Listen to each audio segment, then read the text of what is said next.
Autre chose, c'est une vidéo qui aurait pu passer inaperçue direction l'Algérie, où le cri de motivation, vous allez le voir, des gendarmes est surprenant. Ils appellent tout simplement au meurtre des Juifs. Mathias, vous avez des images.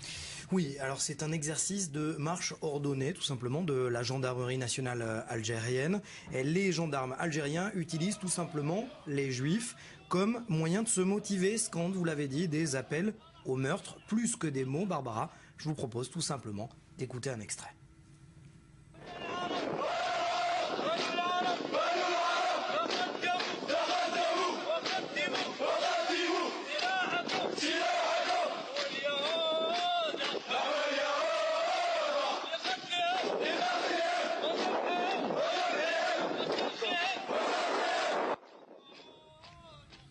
De quand datent ces images ?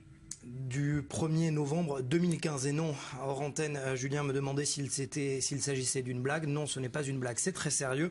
Et c'était pour marquer la commémoration, la fête nationale commémorant la révolution algérienne. Et Barbara, eh bien, ce n'est pas d'Israël dont il est question, vous l'avez entendu, mais bien des Juifs dans leur ensemble, ce qui a passablement d'ailleurs irrité le journaliste et spécialiste de l'islam, Mohamed Sifawi, qui a immédiatement réagi sur sa page Facebook. Vous allez voir d'ailleurs son mot.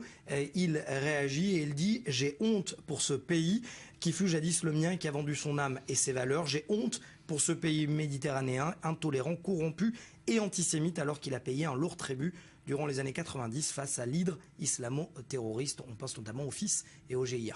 Alors l'histoire des Juifs d'Algérie est complexe, on va peut-être y revenir dans un instant. Autre signe, autre exemple de cette complexité, de cette difficulté de la cohabitation entre Juifs et musulmans dans le pays, avec une autre vidéo que vous avez trouvée. Oui, celle-là vient des réseaux sociaux, vous allez le voir. Une vidéo qui intervient 15 jours finalement avant la précédente, filmée par des jeunes youtubeurs qui se sont intéressés à la mise en scène, vous le voyez, filmée d'un juif dans les rues d'Algérie, d'Alger plus exactement, portant la kippa. Ce dernier demande l'adresse du cimetière juif de la ville.